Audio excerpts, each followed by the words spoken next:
In this episode of the Courageous Public Health Podcast, Karina Barillas shares what it looks like to live courage not as a choice, but as a necessity. From speaking up as a child in the face of abuse to leading a movement rooted in dignity, belonging, and community. She brings us into the reality of what it means to use your voice in spaces that don't welcome it, and the courage required to insist on humanity, visibility, and equity for immigrant and refugee communities. This is a conversation about courage, voice, and belonging, and what it takes to build spaces where people don't have to fight to be seen. You're listening to the Courageous Public Health Podcast, episode 52. To all the courageous women leading in public health, this podcast is your space to turn up the volume on your courage. This space centers your voice. This space celebrates your passion. This space amplifies your courage. My role? To listen, to amplify, and to stand with you in the fight for equity. My name is Dr. Christy McClamrock. I am an epidemiologist, consultant, the founder and CEO of Courageous Public Health, and the host of the Courageous Public Health Podcast. Each week, I have real, unfiltered conversations with women in public health about the challenges you face, the power you hold, and your vision for the future.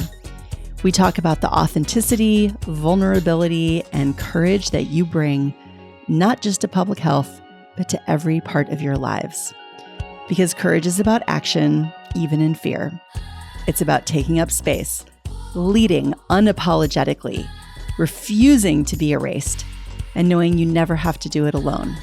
If you're ready to turn up the volume on your courage, if you're ready to take up space, if you're ready to smash the racist, patriarchal, cisnormative, heteronormative, ableist, capitalistic systems, then listen to this new episode.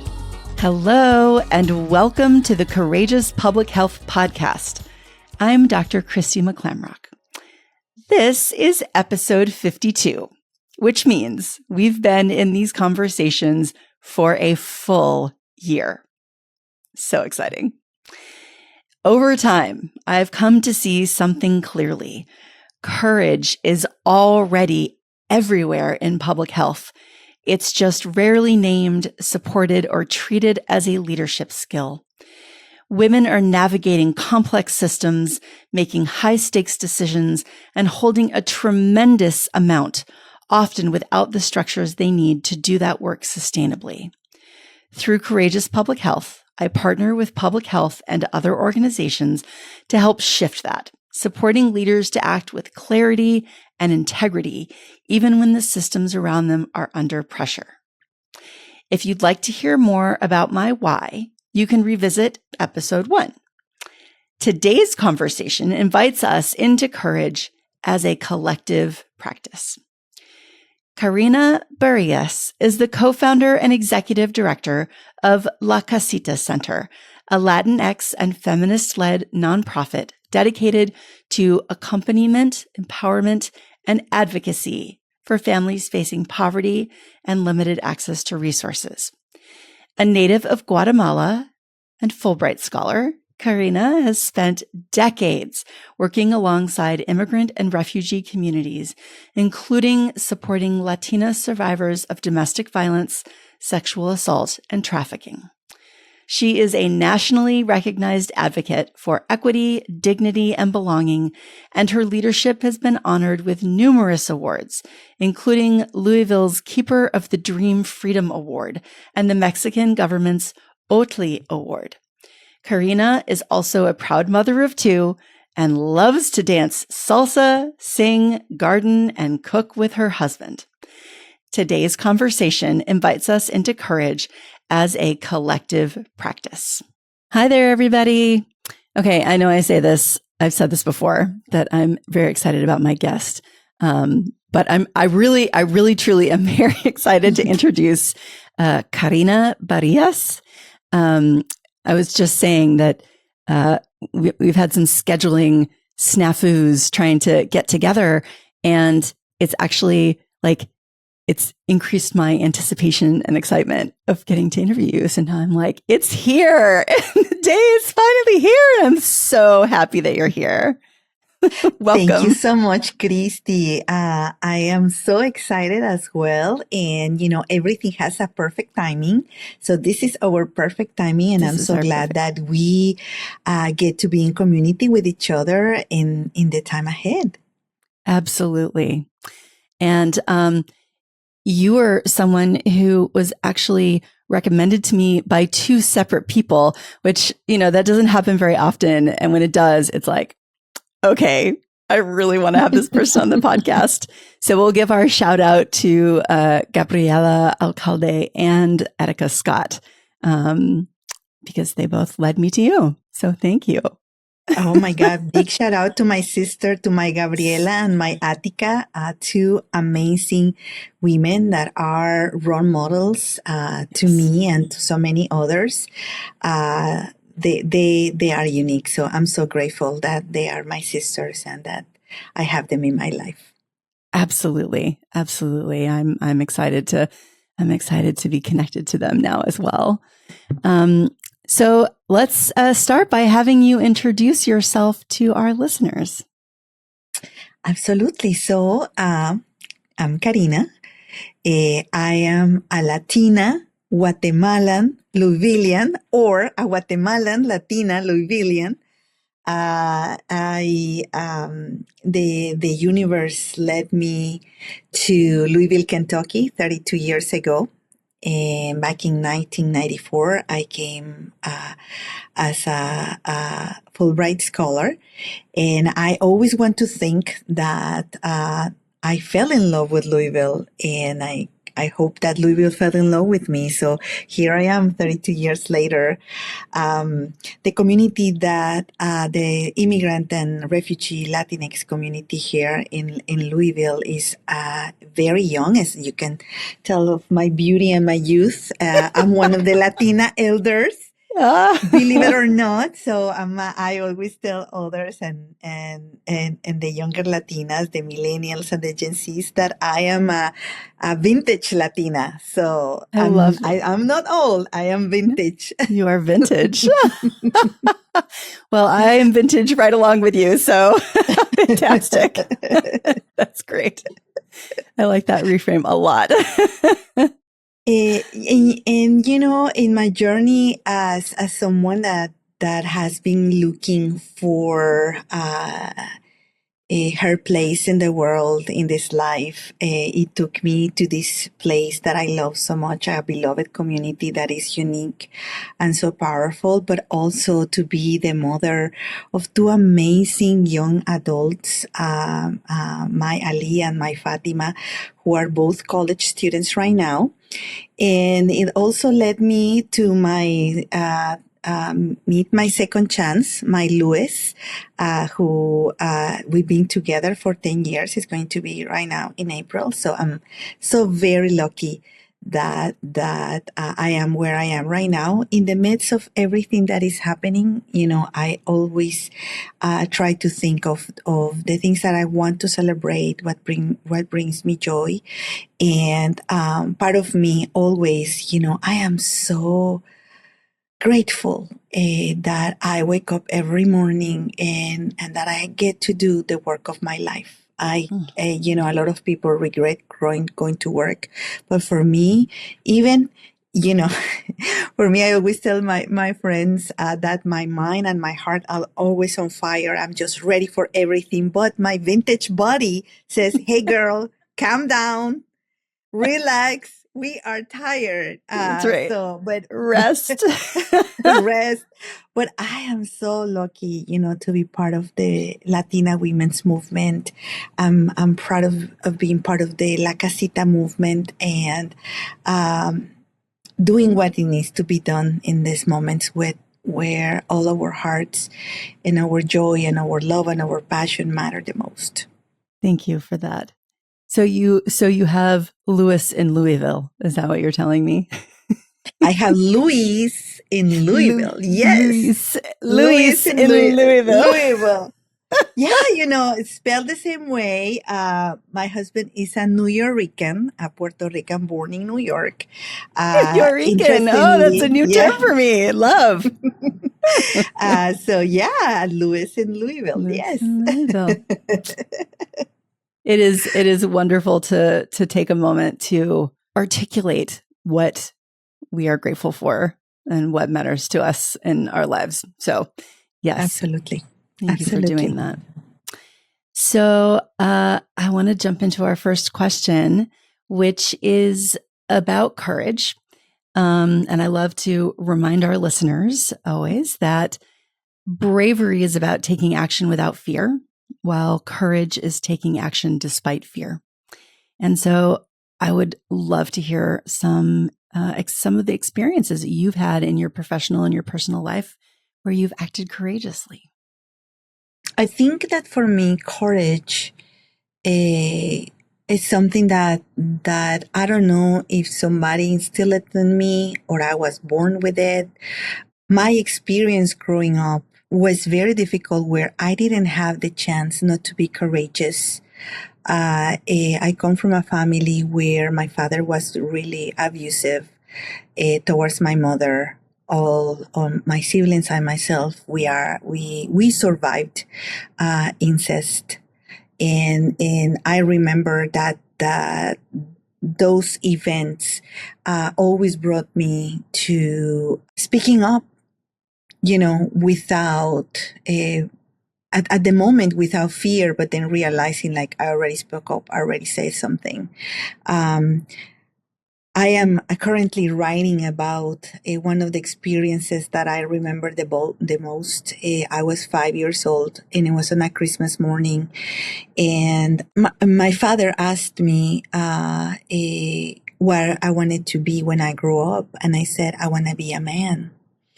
And the answer was because my 5-year-old saw that men could do things that I couldn't. My brother did things that I couldn't. Men had a power that I didn't have. And he thought that was really funny but scary at the same time because homophobic Guatemala, right? Homophobic world, homophobic United States. Sure. So then he asked, so who are you going to marry who are you going to marry with? And I said, I'm never going to get married. And he's like, why not? And I said, because men are lazy and are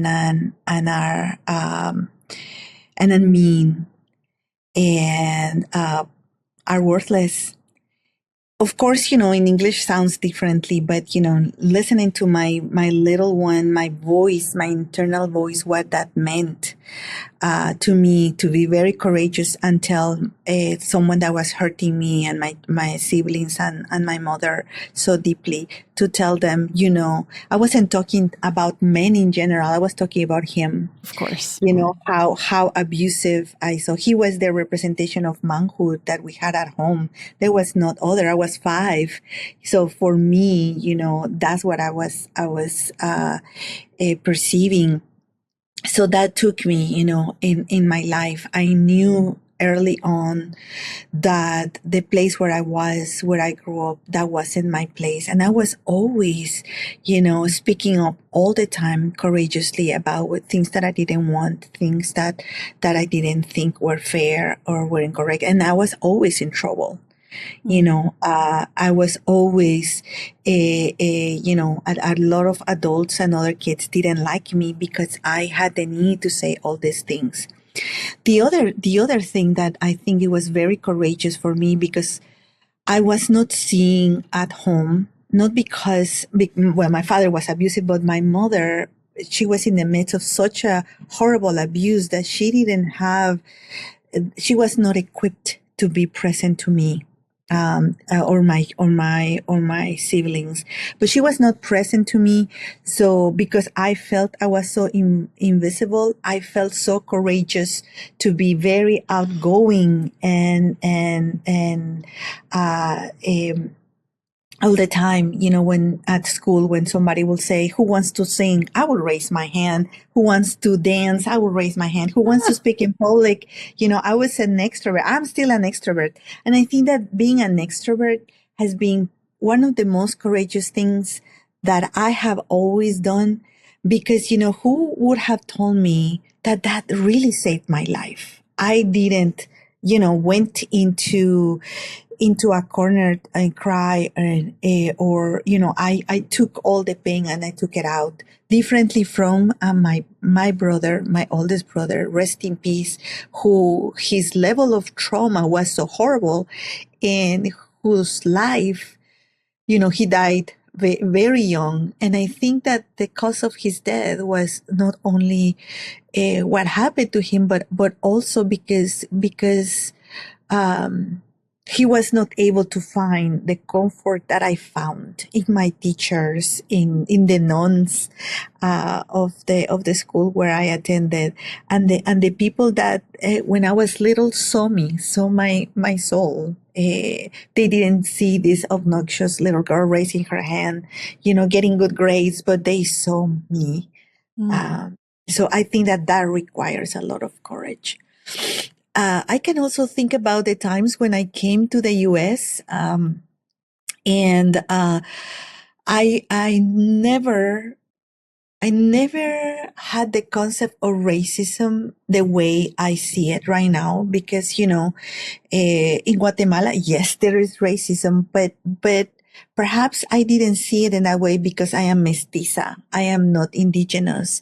In my family, there was not a conversation about being indigenous, even though my grandmother, my paternal grandmother was, or being, Afro indigenous. My maternal grandfather was an Afro indigenous person. So we didn't talk about being, from to be Afro descendant or indigenous descendant. So I didn't have that concept. And most of the people that I grew up with look like me. Very few others they were different. And if they were indigenous or they were, darker complexion, whatever it was being said to them by others, I never saw it as racism until I came here. So moving from a context of poverty or violence, to the United States, where I discovered that, if I may, back then, freedom of speech, it was safe. Yeah. Like I was like, oh my gosh, I am free. I can speak up. I can ask questions. I can contradict. I can say that's not my opinion. So one of the things that my inner passion for justice and for me to be seen was, remember one time, just recently arrived, somebody asked me, how long have you been in America? And I, with my very thick Spanish accent, I said, well, I have always been in America, because America is from Alaska to Argentina, and this is the United States of America. America is a continent. And when I think, and I will say it and repeatedly say it in my classes with the professors, and that took courage. That took courage to say that out loud, and saying, why are you kicking me out from the continent that I belong to? And just, a side note to the people that are accompanying us in this podcast, if you wonder why I said that, if you go and see the Olympics circles, there are 5, and those 5 symbolize the 5 continents in the world. And I know there are so many theories, and a lot of people can go and Google it and find other responses, but you are going to see that a lot of us in countries where our curriculum doesn't come from the British, we believe that there are 5 continents in the world. So that's on a side note. But it takes courage, to be brand new, to encounter racism for the first time, to say, when somebody will say, speak English, you're in America, and having the courage to say, what are you talking about? Are you a Native American? Do you speak Cherokee? Do you speak Shawnee? Do you speak Osage. What are you talking about? So that requires, so much courage. And right now, currently we are in a moment where this courage is guiding me to be here with you today, because it is not the same that you are speaking up and that you are so visual and you're speaking about your experience than I am. I put myself in danger in the times where we are right now. I put myself in danger just by saying I am an immigrant. I am a national citizen. It's saying all the things about racism, about white supremacy, about hierarchy, about supremacy, that puts me in danger. So there is a courage that is very intrinsic, but also so visible right now. Yeah. And the last thing that I want to share about courage is, I remember how I started my professional life in the U.S. was working at our local domestic violence shelter, and as the very first Latina in the state doing this kind of work.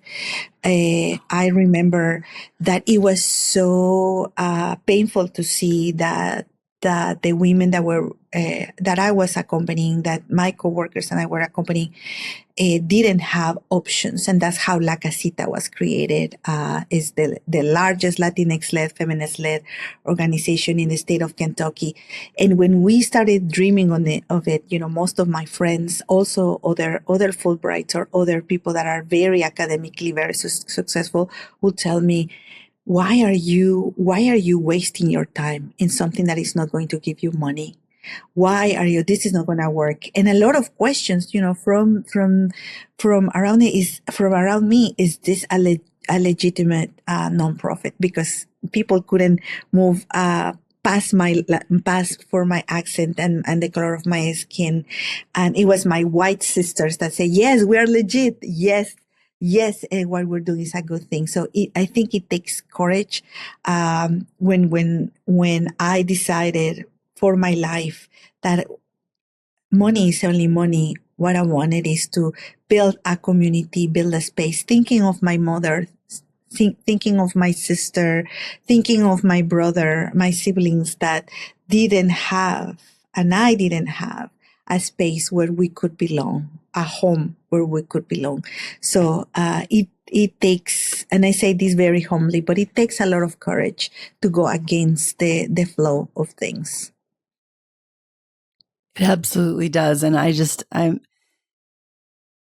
thank you so much for your vulnerability and your willingness to share all of this with me and with our listeners. It's really powerful stuff. And I want to acknowledge that coming on the podcast is an act of courage. And I see you, and I am really honored.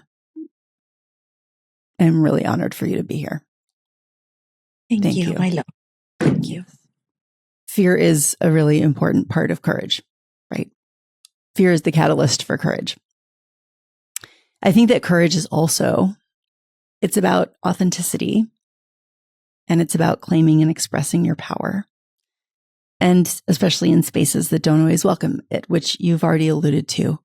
I'm wondering if you have anything else that you want to say about how you express and embody that courage, and how you've navigated some of these challenges to show up when other people are not welcoming you and are not honoring your presence.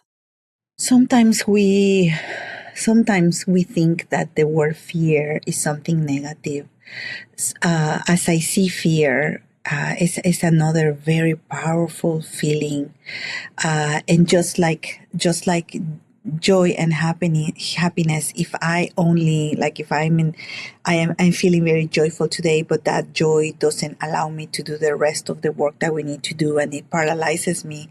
Such a joyful thing, I won't be able to be effective. So, for me, there is not option for fear to invade me, and fear has been, if I made a thermometer that has helped me see beyond, just like when I was in Guatemala, and I would say, perhaps it was not that I was fearful or scared of staying there, but knowing inside of me that if I would have stayed there in that environment where I was, most likely I would be dead, you know.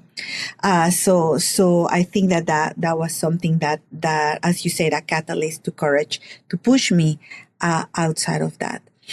Now, as I present myself right now, there are a lot of people choose silence. And for me, I learned very early on that in my life that silence is complicity. So again, silence is not an option. So I have to grab myself to courage. I have to grab myself in order to be present, because that's the only way that we can survive and continue existing. Because if we don't speak up, if we don't make ourselves present, we are invisible. Let me give you an example. During the global pandemic, here in Louisville, the Latinx community has the highest rate of death by COVID.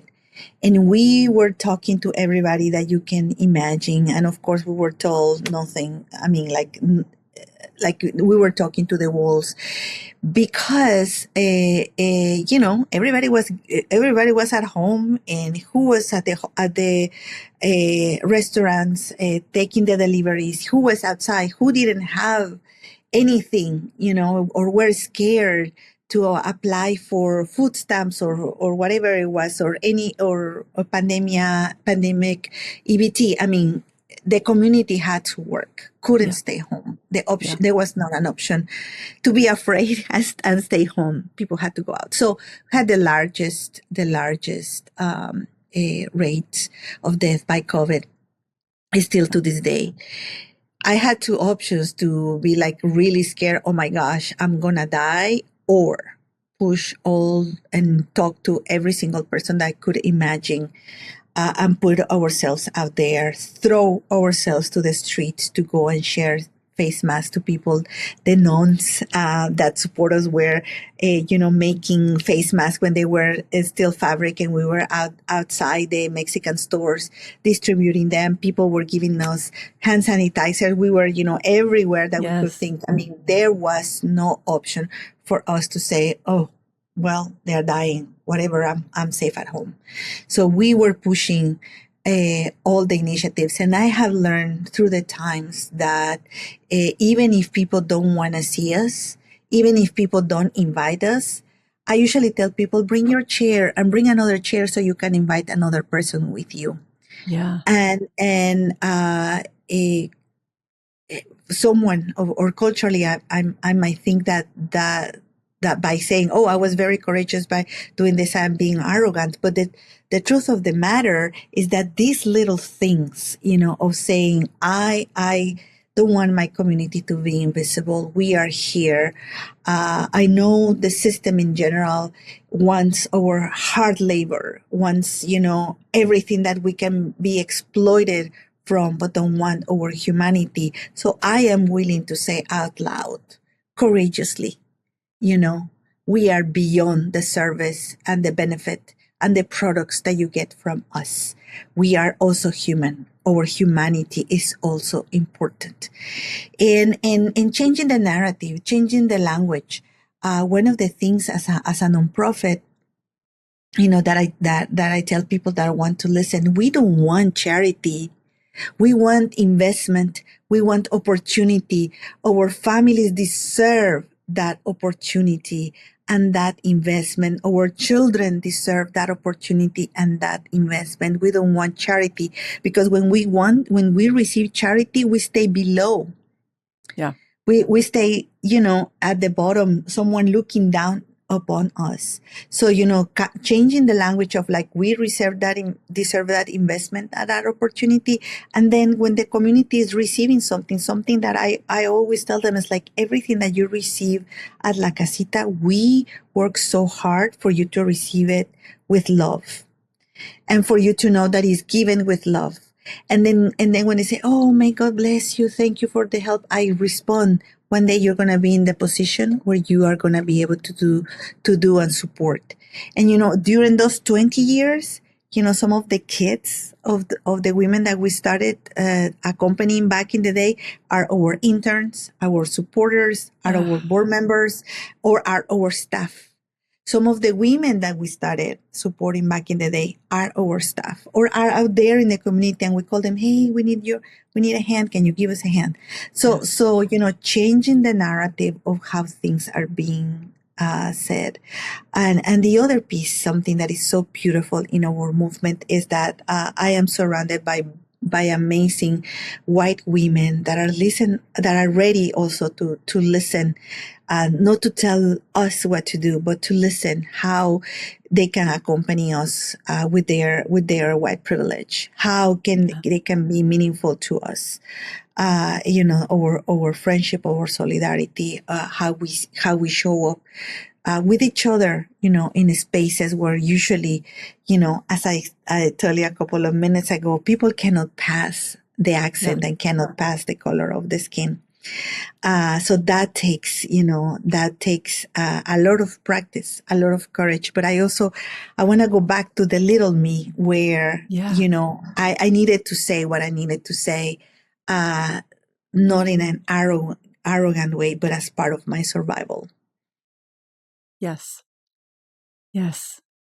Your authentic self is part of your survival. Yeah. Absolutely. Yeah. And I'll say, I remember when I interviewed Gabriela, and she also talked about her 5-year-old self. And, that's those our 5-year-old selves they're like a big part of who we are, right? Absolutely. Absolutely. Yeah. And seeing that courage from the very beginning and saying, this is not right when something is not right is, that's a beautiful thing too. And Christy, I wonder, I really wonder, people like Gabriela and like me, if we would have been given the opportunity just to be, that we didn't have to come out of our shells, to go on and do what we needed. Can you imagine? So that's why it is so important that, with little girls, that we give them the space for them to also be courageous. They don't have to, like I see it with my daughter. My daughter is my both of my children are my love, my inspiration. And I think that it is because of them that I got the courage to change all the ways of parenting that I didn't want them to have. But since we're talking about little girls, right? I see my daughter, I remember when she was little, she would be like so defiant and so like, and that, as a mother, I would be like, oh Lord, what do I tell her? Remember, you don't want to crush her leadership, but you have to parent this young lady that is not listening. And it's, 10 degrees outside and she wants to wear flip-flops. So how do you do this? Right? Yes. So I see it now, as an adult. She amazes me because at times when the old recordings, because even though I've been in the way of healing and strength, at times she reminds me. And she tells me, are you taking care of yourself today, Mom? Are you drinking water? What is your, I used to tell them every morning, what is your intention for today? And she sends me messages, what is your intention for today, Mommy? So, I see that you and I were talking about generational trauma. I see that I could stop the trauma, all that generational trauma with me. And perhaps they still have some, because you cannot do anything with your DNA and, the genes and stuff. But both of them have this strength that is so powerful. And I see it, how they show up with the world. I see my baby girl, so worried about the world, so worried about others that perhaps are not aware of what is happening, or what their rights are in the country. And then, taking it on her own without anyone telling, this is what you are supposed to do. Like, she just takes those steps because she has been empowered since she is little to be herself, her own. And I've seen, the pieces, of how she continues showing herself up, even if, society or her friends try to, uh, put her down, just like they try with me. Yeah. But I hope that she has in her genes, they like, do not oppress me. Yeah. because I'm going to get stronger. And I think that's, part of that, sure, maybe there's the genetics piece, epigenetics, there's all that stuff. But, the environment that you created for your children as they were growing up, that has a huge impact as well. And, my daughter is 19, and, I also remember her being 5 and saying, I want to go out in the snow with flip flops. Exact same conversation. Right. Yeah. And it's like, it is challenging. It's challenging to figure out. Absolutely. How do you respond to that? Because we don't want to crush their authenticity and their authenticity. That's right. Yes. And their creativity and excitement and joy. Yeah. And it's tricky, yes. But it is also so lovely then when they are older to see the ways that the messages that we have tried to pass on, they're in there. Absolutely. My lovely son, he's 21. He's going to graduate is as a pre-med student. And you see him when they came for Christmas, he traveled with his pink pants with hearts and his Lightning McQueen shoes. That, of course, that would be, as a Latino, that's unheard of. But, I love seeing it. He's like, I'm since he was little, my favorite color is pink. Oh my gosh. As I said, homophobic US, homophobic Guatemala, how in the world? And I learned early on to say, your color is whatever color you want. And you are so courageous for choosing pink. And I'm so glad you like pink. And even though, like he identifies himself as a heterosexual male, he still wears pink. And he feels so happy, 21, pre-med student with his Lightning McQueen shoes. And he is just like having the best time. And I'm like, I'm so glad you don't have to pretend, you are someone you are not. And you have the courage to show up the way that you want. So for me, that was the purpose of my life, that they can show up the way that they want to show up. And that is totally okay. Yeah. Oh, that's so beautiful. Yes. I so we'll do a shout out to your to my son baby in boy pink, and baby like girl. own that pink. Yes. Yes, because you know what? In the end, like that is the least important thing, right? Like somebody wearing the collar that they want to carry. Why in the world do other people even have to have an opinion about that? It's like, I agree. I want to embrace authenticity in people, no matter what it is. Absolutely. I don't care what it is. It's authentic. I celebrate you. Absolutely. And that's courageous. That's courageous when you're able to break out of peer pressure When society tells you men have to do this, women have to do this, you cannot do this. I mean, when you are able to say, you know what, my way is the best way. Yeah. What is it that you said, that one of your post-its that I love? It's not my way is the best way. What is that you said? What did I say? And I loved it. It was similar, like your way is the best way. Yeah. It's like be your full self, full expansive self. And and you are you, and that is wonderful, and that is courageous. And you know what? You are what I tell people, and especially to younger Latinas, you're gonna find your tribe. If right now you don't find, that is okay. You are going to find your tribe. I used to tell my daughter, especially in middle school, her best friend, her family is from Cuba.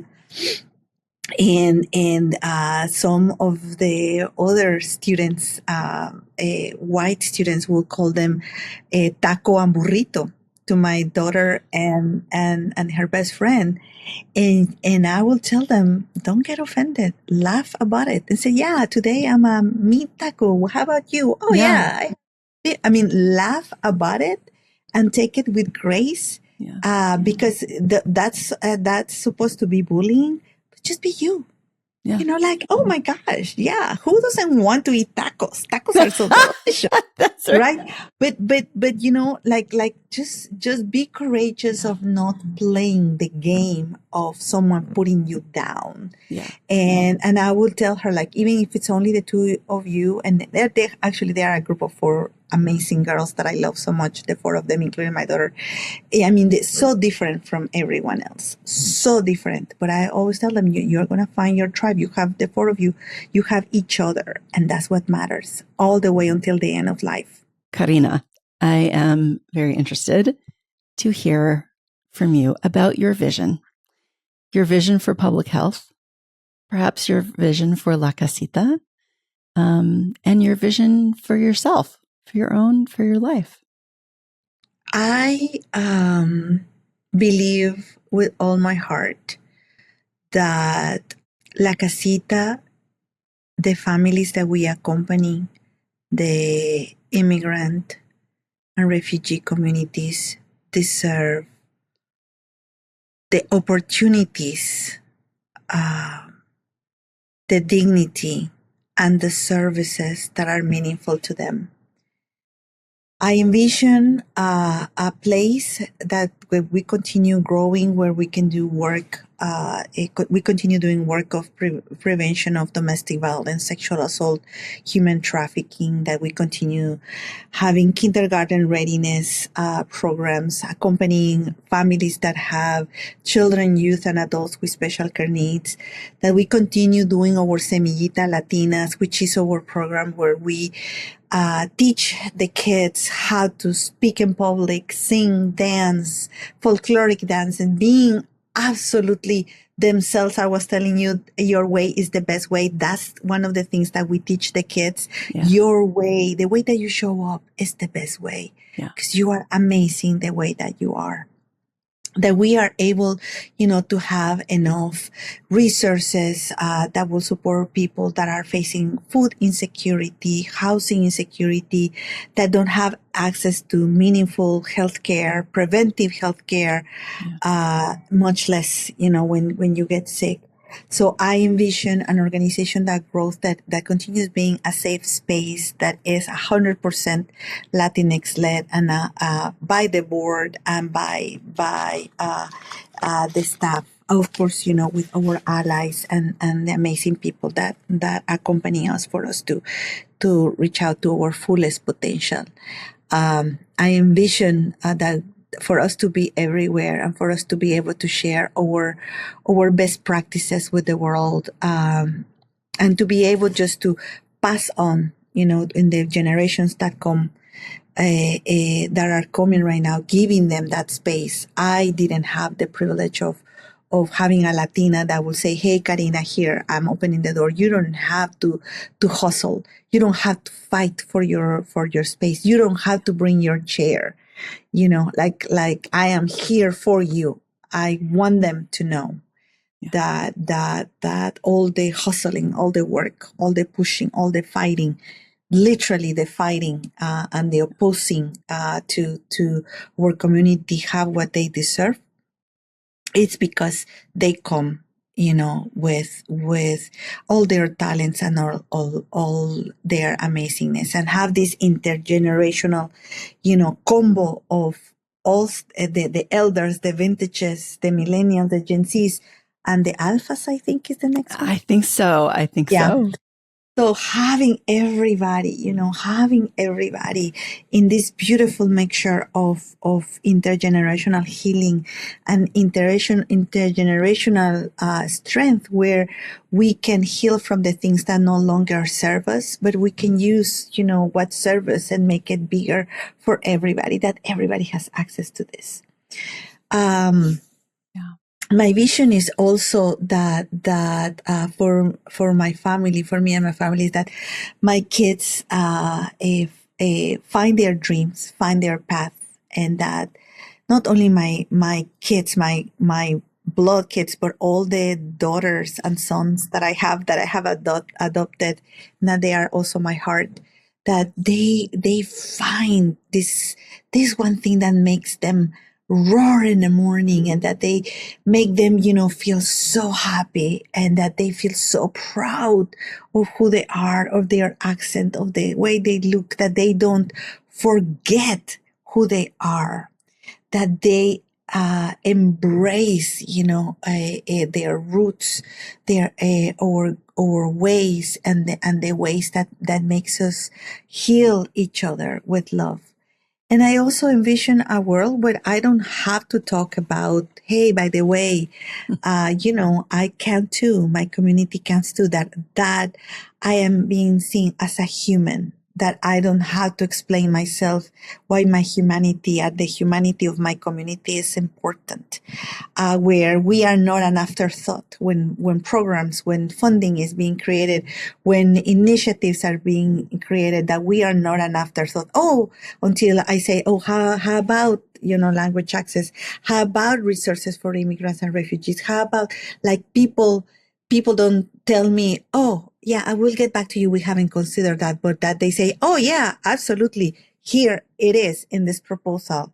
We've already done it. It's already there. Yeah, done it right here. Yes. Yeah, it's right here. And that we have the ability to really be immigrant-led or refugee-led, because the minute that we step out and we let someone that doesn't understand the community and belong to the community to lead initiatives that are not grounded, in community, and that are done as a job, but not because it's your heart, we don't elevate our voices. And also, I envision for tokenism not to be like, okay, I'm going to invite you because you are a woman and you're the token woman. I'm going to invite you because you are a Latina, and we need to check, we have a Latina, we have an immigrant, we have someone that speaks more than one language.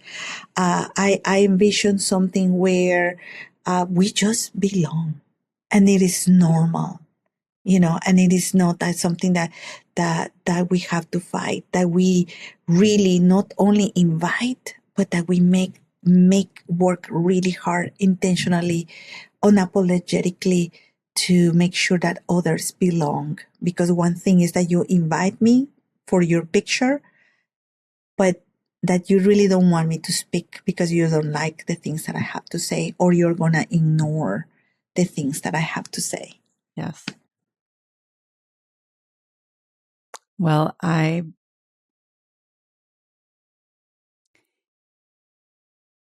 have to that's a lot. I want to just breathe into it because, I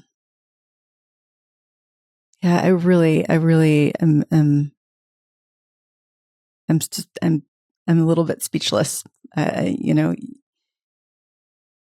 idea that your vision is that your humanity counts, that you don't have to fight for your humanity. That really is, it's incredible that anyone would have to say that. Absolutely. That anyone would have to, as something to try to get to. It's like, How is that? Yeah. Anyway, yes. So I'm a little speechless. And like, how do we find the balance between self-care and collective care? That's a vision where, as communities that we come where collective care at times is more important than self-care. How do we find that balance? So I envision, a time where I work my heart out, the hours that I have, but that I come home to cook, to take care of my baby plants, to hang out with my husband, it's my vision that we have the opportunity, not just produce, but the opportunity of also doing things that we love and things that enrich us. Read a book, watch Netflix, do whatever it is that you please, but that you do it not out of like that there is not any other option, but because it's something that fulfills you just like the passion of your heart. Yeah. Yeah. You lead with the passion of your heart, Karina, and it's beautiful. It's really beautiful. Thank you so much for being here and sharing everything that you've shared.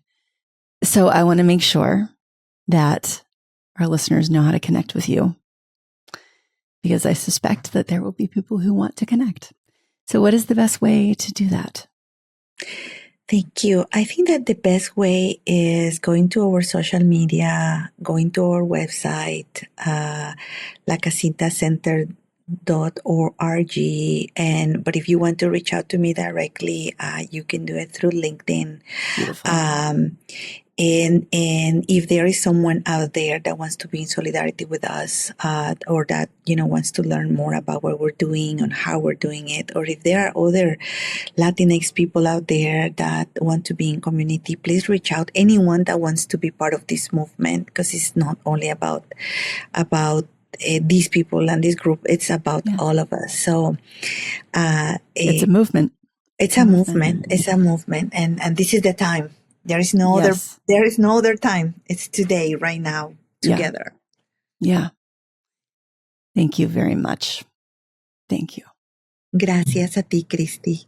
Sometimes courage is speaking up even when it puts you at risk. Sometimes courage is refusing silence and naming what others would rather ignore.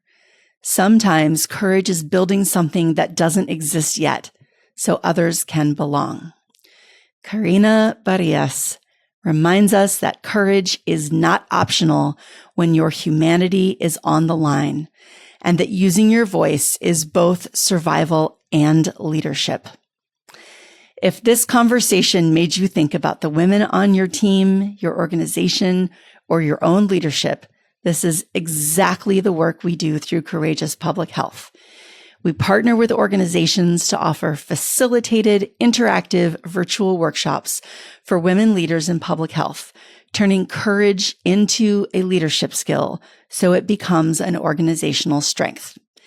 Because in today's public health landscape, fear-based leadership costs organizations staff retention, community trust, and their ability to respond when it matters most.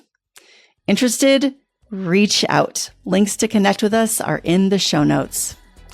Until our next episode, stay courageous. Thank you for listening to the Courageous Public Health Podcast. Visit courageouspublichealth.com to find the show notes for each episode and learn how to connect with us.